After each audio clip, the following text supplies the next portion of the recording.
Welcome to today's episode. It is Friday, March 20th, and you're listening to the podcast where we discuss the most recent installments of a different series every show. Imperfect Women is a new psychological thriller on Apple TV based on a book by Araminta Hall. You read that book. 2 episodes are out, Eleanor and Crush. I think each are about an hour, would you say? Yeah, around. All right, and we're going to discuss the casting and the characters, the story, the changes that were made, the comparisons, reception, and of course your rating. But first, you've had a little bit of time off recently. Let's just run down some of the crazy TV and movie things that have been going on and see what your opinions are on them. Okay, is one of them about Project Hail Mary? Because I know that's supposed to be very good. I know, and even when Ryan Gosling, yes, Yeah. went on to SNL, he was making jokes about this being the best movie. I read the Andy Weir, both The Martian and Hail Mary. And I gotta say, I like The Martian way more when I was listening to it. Hail Mary, I've listened to a lot of books that are like it, and I guess for most people, maybe if this is their introduction to a lot of like sci-fi, alien AI, a bunch of different things that are going on. But I guess I've read enough other stuff in the genre where I don't expect to be blown away. Now, Interesting. I'm keeping my expectations low. So maybe if I see it in IMAX, who knows? All right. So, yeah, we're talking about Imperfect Women. Oh, no. We were going to do the quick rundown. Buffy. The reboot to Buffy has been canceled. Did you hear about this? Yeah, I did, and I'm sad because I know that they were going to bring the original cast back, and now it was even her that announced it, Sarah Gellar. Sarah Michelle Gellar. Yeah. And I know that has a cult following to it, so now it's not going to happen. And the young girl who was going to be playing her like heir apparent replacement was the girl from Skeleton Key, right? Skeleton Crew. Yeah. Skeleton Key, Skeleton Crew.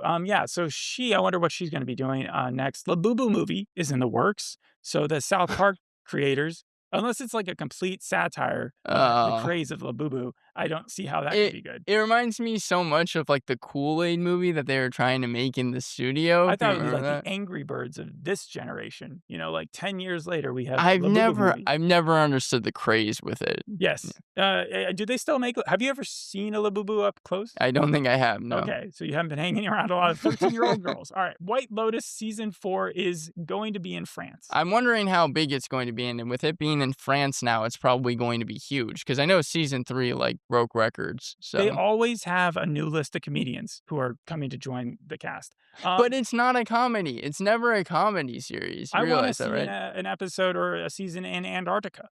I would tune in for that. Zach Galifianakis has a gardening show. Is that like a sequel to Between Two Ferns? You know who's the guy from Parks and Rec who always does like the woodworking, the Ron Swanson? Yeah, Nick Offerman. Nick Offerman, thank you. And he does a lot of working with his hands and stuff like that. I just want to see Zach Galifianakis start to get into that. Maybe they could do a show together. An animated Firefly reboot with the cast and its original writers coming back. I can't imagine why anybody wouldn't want to see that. I can imagine why some people are upset that they're not making it an action version of it. Well, yeah, a live action version. Live action, yeah. It's more like Scott Pilgrim's. The first season I know was loved, and then obviously they finished it off in 2005 with what was the name of the movie again? It was the Serenity? Yeah, Serenity. But I mean, I don't know where that came from. It should be interesting to see where they take the story after that, because I believe Serenity closed off a lot of story arcs, right? I think it might be a prequel. It might be in between the movie and the show. Don't quote me on that. Anyway, so let's talk about the casting of this. Since you read the book, you can tell me what their names are in comparison and how they fit in. Sure. So let's start with the fact that Kate Mara and Corey Stoll, they have a reunion. House of Cards. Yes, Kate Mara really broke in. Now, she had been in other things before that. She was in a season of 24. In fact, the 5th season. Some would say the best season I don't even remember that. Yeah, neither had I until I saw a picture, and I was like, oh yeah, she was there. But no, the first time people really understood Corey Stoll and Kate Mara as household names or television household names was House of Cards. And so I don't even think they shared too many scenes together back then. I don't think they shared a scene because even though they were both part of Frank Underwood's life, they were separate storylines. And in the first 2 episodes here, I don't see that they've shared any scenes together. So at least that's in keeping account. I don't know. It does feel like Corey Stoll of late has turned into sort of a Jake Lacey figure, though. And that, having not read the book, makes me very suspicious of him because from Ant-Man and Billions to The Better Sister, which I read and then watched the series where he played Adam. He goes from a bad guy masquerading as a nice guy. So like you watch him for the first few episodes and you're just like, okay, he's not doing too much in the show, but he's being very cool about it. And then by the end, it's like, oh, you're a monster. And that's what I'm afraid of here for the same reason, just because he's there and we're not seeing too much of him. He plays who? He plays Howard. So that's where I'm saying my suspicion lies. Now, you know it, but you can't give me any spoilers. Right. No, and I do like the way that they're portraying Howard, probably the best, even more than the book, because yeah, right now he's only nice, right? We see him being a good father to his two girls. I don't think we see him a lot with Marcus, but also he seems nice to Mary as well. And I think that the way that the show is going about it, the way that the story should be structured is that you see as little of Howard as possible. And I think that that's a good thing that the show is doing. You said Howard and Mary are married. They have a son. The son was very recognizable to me. I didn't know why, because I was like, we haven't seen him in another TV show, right? And then I looked it up and I saw that he actually was from The Pit. He played the character whose mom was going in there because she was concerned about from the pilot what he was writing online or whatever. So yeah, Marcus has also got a little bit of a scummy past in the characters that he plays. I mean, he's still playing the angsty teen role, right? Yeah. And then Kate Mara plays Nancy. Nancy is the victim of this series. She is in it for so little, at least in the first 2 episodes. Do you think she fits Nancy's character from the book? Again, it's impossible to tell because we only see her in one scene so far. Yes, in that one scene. And we're not going to get into the story quite yet too hard, but she is admitting to having an extramarital affair. Yeah, with a guy named David. Yeah. Is that similar to what they do in the book? No, that is almost exactly the same. You got a lot of Apple alumni in this. You got Joel Kinnaman from For All Mankind. Give him an award. 3 new shows that he's all starring in the same week. Detective Hole, and then the day after that, season 5 of For All Mankind. If he's still there, because he would be like 103 if he's still in that series. Elizabeth Moss is also known from Shining Girls. She's worked with Apple before. However, obviously her biggest series is Handmaid's Tale. I wouldn't have guessed when talking about Mary that it would be like any of her other roles, but actually I would connect Mary almost with the very beginning of The Invisible Man, which is Elizabeth Moss's character there. Right, she's more of a victim there too. Now, Elizabeth Moss, out of all this star-studded cast, is the one who actually got the book a few years ago and then said, we need to get the rights to this, and then got the ball rolling and stuff. It was in a little bit of, producer hell or whatever they call it? Production hell. Production hell for a while, but yeah, she had the rights to it, and she wasn't sure which character she wanted to play. And she settled on Mary, but originally she was thinking maybe Eleanor. So that makes so much more sense because this was a very minor change. It didn't affect the show for me, but I know that Eleanor, which is played by Kerry Washington, they race swapped the characters. And Mary, as the book says, has brown skin, so they race swapped her character as well. Yeah. So I mean, with Moss, it just feels like she's hit or miss with me. I really like Shining Girls. Really hated The Veil, which she also starred in. And then Handmaid's Tale, it was like a back and forth. First season, good. Other seasons, not so much. Kerry Washington, though, I've never seen Scandal, but she's very famous from it. And she's 49 years old. Right. She looks like she's in her early 30s. Yeah, no, it's insane. She played the wife in Ray. That's how old she is. Like, his wife... So she looks very young, but at the same time, one of the things I learned about Scandal is that in every or almost every episode, someone speaks the title of the episode. And that's samesies here. Because Eleanor is the name of the first episode. And in the second episode, I think her brother Donovan in the show says you had a crush on Joel Kinnaman's character, Robert. Right. I think that the reason that the first episode was named Eleanor is because the book splits into 3 different sections. Yes. It follows Eleanor, then Nancy, then Mary. Very much like Expats, another show or psychological thriller Nicole Kidman adapted. Eleanor had the biggest story for that. So that's the reason why, I think that was called that. It's funny that Eleanor has the biggest story with it. Well, I should wait for the actual plot before we talk about that. Aaron Burr, Leslie Odom Jr. He's an added character. He plays Donovan. He is the brother. And from what the show interviews were saying, it was mostly added because there's so much narration from Eleanor in those beginning chapters. They wanted to give her a bit of an outlet to kind of express her backstory. I wouldn't even say it was just Eleanor that has a lot of inner thoughts. I think it's all three of them when you get to their sections. But yeah, no, I think Leslie Odom Jr. is a great actor. I thought he was amazing in Hamilton. Here it seems like he's playing a character where it's like you're not. I think he has some skeletons in his closet. I don't think he's a fully good character, but I don't know yet.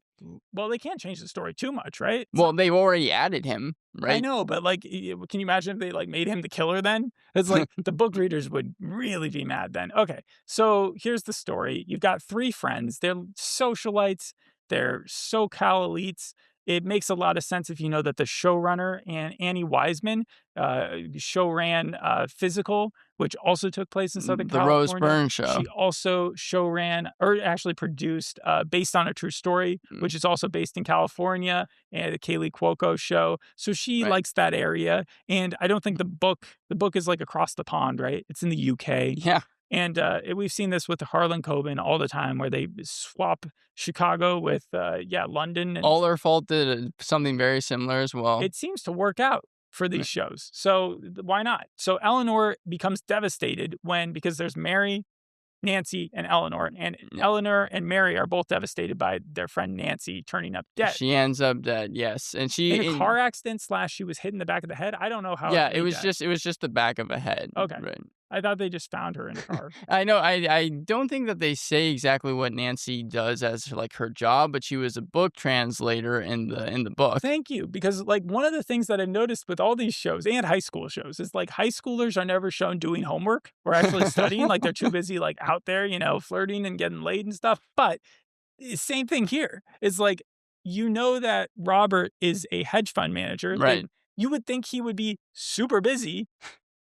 And every time we get these time jumps, they're never really shown working. I guess we do see Eleanor at her job, but only like walking around. Yeah, she's never actually like sitting down and actually doing work. In fact, yeah, when we do see her, she's a director of a non-governmental organization, and she's leaving. Like that's the first scene. She's leaving her job. So, then Mary is a stay-at-home mom, so she gets the excuse. The fact that she's spending all her time researching her not her son, but her friend's death makes sense because she has that free time. So who did it? Why'd they do it? Why is everybody so horny? These are the questions. How do you want to talk about these first two episodes? Well, can I talk about my thoughts on the book first and give my feelings about that? Please. Okay, so this was the first book I read for the podcast where I just didn't like it because all three main characters, and we're supposed to care, like they're supposed to be the protagonists with Eleanor and Mary, but they're selfish, self-destructive, and constantly hurting each other. Well, then they're playing them great in the book, in the TV show, because that's how I felt too. I was like, why are we supposed to like these rich pricks? Right. Nancy is cheating on Robert before she dies. Eleanor sleeps with him, which was her best friend's husband. And that was...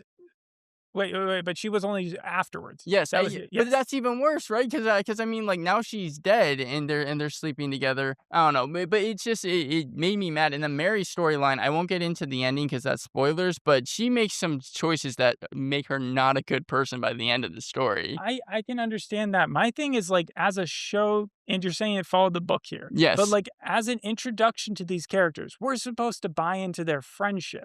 And we see their friendship, it revolves around one birthday party where immediately Nancy is complaining about the fact that she's having this affair and that she, with this David guy, right, and that she thinks that she should end it. And that's what Eleanor tries to convince her to do. And then she's dead. And it's like, if you wanted that to hit, spend the episode showing them being good friends. Right. They can be rich, they can be snooty, but make us believe that friendship is real and make us feel as an audience hurt when that friendship is broken apart. I 100% agree. The book goes out of its way to be like they were friends at uni and just became lifelong friends and so close, yet the show shows us only one scene with all of them. Right. And then suddenly that's it. They act more like Eleanor is way closer to Robert as being friends from is 18 years old onward, rather than her being friends with Nancy. Right. Like she just asks or uses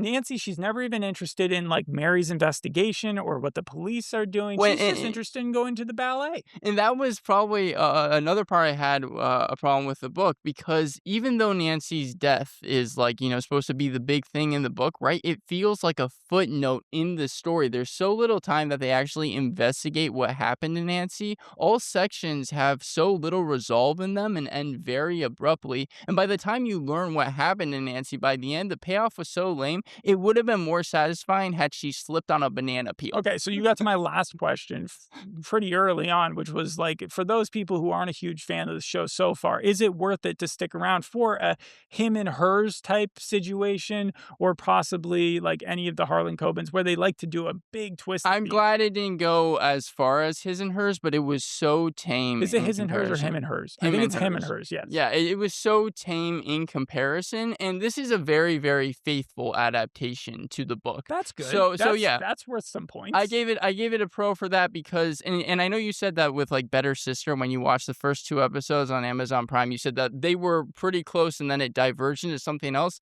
I don't think that's going to happen with this TV show, because that only happens when you have a lot of twists to go through. Right. In this it feels like here they're setting up some like dumb thing where Robert knew about the affair before he said he knew about the affair, and then later on we're gonna realize he actually either he wrote that letter after hearing about it, or like it didn't really matter. Right. And we're 2 episodes through right now. There's 8 episodes left. And so we're 25% of the way through the story. And that's about what 25% of the way through the book, what we've kind of covered so far. One thing that's interesting to me is that like this isn't taking across or taking place over the course of like 3 days. It feels like weeks are going by, I know. Scene to scene. The pacing's very strange because we'll get these time jumps and then suddenly it'll be like, I'm having my birthday now and my mom died like such and such so long ago, and we're moving houses and stuff like that. And I'm just like, it's hard for me to know exactly when in time we are post Nancy's death. And one thing that's weird is that they keep on jumping to usually you'd think a TV show would be doing that to give us information in Eleanor's life. Right. They keep on jumping to her sex life. It's just that. It's like, okay, well, this is the part where Jordan comes in and she gets an alibi with him. And then later on, it's like, let's have this extended cut with her and Joel Kinnaman. Yeah, so that was actually one of my biggest like problems with the show too, is that in the book, it's obvious Eleanor and Robert are very lonely. Both have had to deal with Nancy's death. Robert being the husband, Eleanor, Nancy, she was the best friend. And so when the affair starts and people keep telling her to stop having sex with him, she doesn't want to because she feels like she has no other option. The problem with the show... Is Mary the one telling her not to have sex with Robert? One of them. There's also a next door neighbor named Irina. Oh, there's a snooty neighbor. Yeah. Well, she's having to help him because Irina is an elder person. But the problem with the show... I'd love to hear it from her point of view. The problem with the show is that Jordan...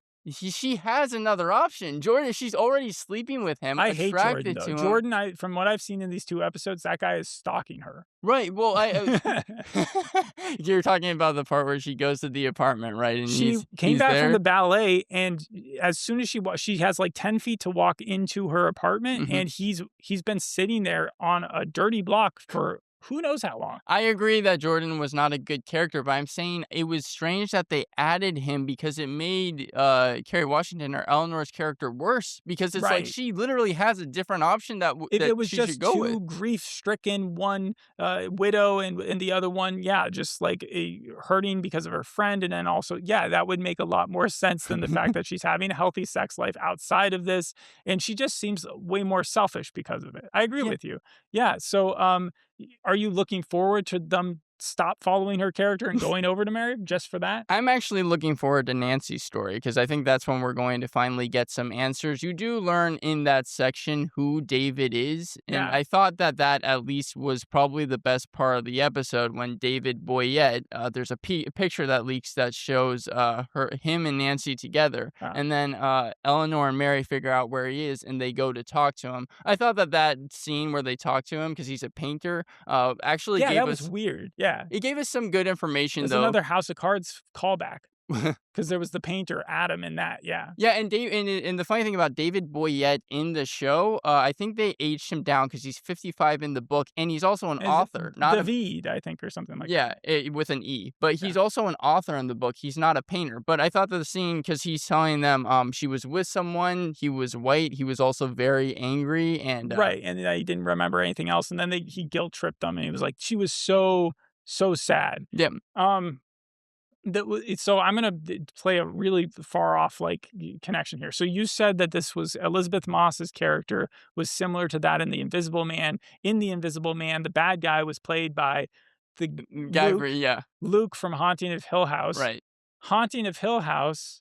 And also, I would say this show reminds me a little bit of another Apple series, Surface, which he also played the bad guy in that. But Luke from Haunting of Hill House's sister, oh man, the bent neck lady, yeah, her story, that episode, it was one of the earlier ones, right? I think it was the 5th episode. Fourth or fifth, yeah. When we got to her backflash story, because she had been dead for a lot of the series, that was quite an eye opener. And so maybe something like that could happen here, where it's like once we get to Nancy's point of view and all the questions are resolved, yeah, that might be the one worthy episode to tune into. I hope so, because the book was comprised of so many flashbacks, but it just seemed to take away from the actual story so much, because they would go back to them in college, and again, it never really seemed to amount to anything. But overall, yeah, I think that the acting also worked, and the cliffhangers were interesting enough. The first episode, I was wondering who was taking the pictures of them before we learned that Yeah, it because was you didn't know who Donovan. Donovan was. Yeah, and then second episode we learned Donovan's the brother, and then the second episode follows the book, so I know where it's going. But I thought So you know Eleanor, how Robert would have learned about Nancy's affair, even though yes, he acted like he never knew anything the first night when Eleanor came right. over, telling him not to call the police. And again, it's very that's in the book, but I still thought as a cliffhanger it Is worked. Eleanor a reliable narrator? That's a very interesting Well, way I'm to put asking it. you sort of not to give too much away, but at the same time, when she is woken up and she gets the call from Robert, we as the audience are there to believe that the reason that she doesn't want him to call the police is because she thinks he's calling things off with David. And She that's the says first as much. scene. That's the first scene of the book. Yes. Yes. But that could also be read as like we have missed another scene where she's actually covering up the body or something, and that they will reveal that later on. Or The something book like that. is written in third person, so it's not something where So it's she's like I did this, I she's did this. no, third person. So it's Well, usually first saying person. like No, I'm saying Eleanor. it wasn't like that. Right. Yeah, Yeah. yeah, yeah. It wasn't like that. So I wouldn't say she's an unreliable narrator in the book, but in the TV series, I think it's probably trying to go that route. It's definitely trying to say that there's more that meets the eye to Yeah. this story. Also, I can understand how him knowing about the affair does come across as like maybe that was his alibi, is that he calls her and he says, I don't know where she is. Because he what didn't she's have doing." one, right? But one of the things that I didn't like about the show is that, like, there's some things that are just red herrings that are so obviously red herrings, Like right? the daughter freaking out about her dad? Exactly About what I was Robert? going to say. Yeah, Cora being like, you don't know what he's like around here. It just it didn't really play that well. Also, they changed her name from Zara in the book to Cora. Also, there was some very ham-fisted lines as well. Eleanor is talking to Donovan when he learns that Donovan, when they were in college, stopped Robert from going after her. And she said, do you think this is the dark ages where you get to decide who I date and who I don't date? Because despite what you and our mother believe, I am an adult. I'm someone that people look up to and rely on. I make responsible decisions. That feels like it's a Chat GPT line. I didn't think that the Dark Ages were the time periods where like people were that concerned about relationships. I thought they were just trying to survive. Like out of all the times in history that she could have pulled from to say, well, it's the Dark Ages when people were well known to be setting each other up as their parents would. No, yeah, and that's also, weird. I'm not sure if you caught it, but in the dinner scene between Eleanor, Mary, and Nancy, there was a very, very strange line that Mary says, because she goes to the bathroom. Eleanor and Nancy talk about the affair. She comes back down, and out of nowhere, like there was no setup for it, Mary goes, "Oh yeah, someone was doing cocaine in the bathroom, and I didn't do any, but it's always nice to No, be no, no, no, asked." no. I'll push back on that one. So the California is it California? They're highly elites, and she's just talking about having fun and But like it came out of how nowhere. There was no setup. for it. There didn't need to be. She was just saying that they're at a fancy restaurant and like people are going crazy because it's Cali. All right, agree to disagree on that one. All right, well, I'm right. Anyway, so comparison wise, this has been compared to a lot of things. What do you have down? I think that the book and the book's counterparts that I have work for both the TV series and book here. I had All Her Fault. Right. I also had hints, even though this was a real life case of Under the Bridge. And I never read the book for it, but Big Little Lies, the TV series, is very much like this. 3 women in a tight community, which also has a murder in it. If you've seen the TV series, you know what I'm talking about. I thought that was similar to this here. Yeah, no, it goes on from there. My first 2 were All Her Fault, Big Little Lies, because I knew you were aware of those. Beast in Me, that's another one. Sirens, I also saw thrown out there. The Better Sister, as having read that myself and saying Corey Stoll was also in it. Yes. Yeah. Him and Hers or His and Hers, whatever that one was called. Every Nicole Kidman show. I think that was the Hollywood Reporter which said that. And I agree. Expats, 9 Perfect Strangers. And then also, I would say How to Get to Heaven from Belfast, even though that's a pure comedy, the friendship between the main few and one of their missing, one of the people that they're trying to track down, they thought was dead, or they think is dead. That one, I think, is what this show was striving to be more about. Like, because it's all supposed to, when I was reading the interviews, it was like female empowerment, grief, and imperfect women being that they can still, like, there's still that friendship there. And I think they do it better in How to Get from Heaven to Belfast. Yeah, I mean, I'm gonna go pretty low with this because again, if you like the book, you're probably gonna like the TV show with how close it is. But just there's a lot of like dumb scenes that don't amount to anything, and I just was not for it. So I'm gonna be giving this a 3 out of 10. It's 55% or 55 on Metacritic, 5.6 on IMDb. It has been mixed to low. TV Line gave it one of the more positive reviews, saying it was a compelling wine mom mystery. So if you are a mom who likes wine, you may like the show a lot. Ebert called it salacious confessional. Hollywood Reporter said it was derivative. A lot of places called it generic. And then I think they said exists right on the edge of parody. And I could not agree more. Yes. Because there were a couple of scenes, specifically with Kinnaman. So I think he's acting his heart out here. But his anger in this show was so much fun to watch. He goes from, like, when he gets angry, he's like, I'm going to go to the ballet.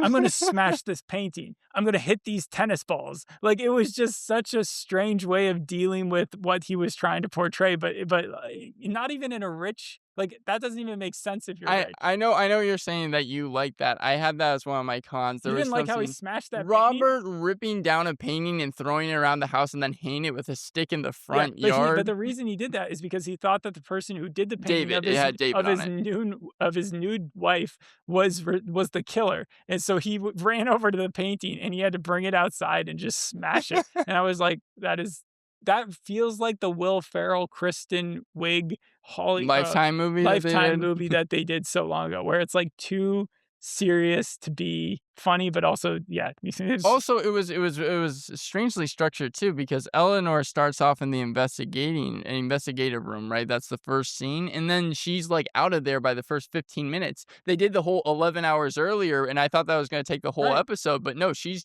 gone. 90% of these shows would have you following Mary's type of character, where we're seeing some movement in the investigation. We get like a couple scenes where the officers are confronting Eleanor, and most of the time she just seems pissed that they're around. She doesn't want to answer any questions. She's not interested. She doesn't really care who killed Nancy, I don't think. She just wants to be with Robert and for them to live happily ever after and never think about this again. I will say that Mary's storyline gets so bleak and relentlessly depressing by the end, so I don't know if they're going to lighten it up when we get to her by the end of the series. But we'll just have to hope that Howard saves her or something. All right. Well, we'll leave it at that. Thanks for listening. We'll see you on the next episode. Hope you enjoyed this one. Bye. Bye.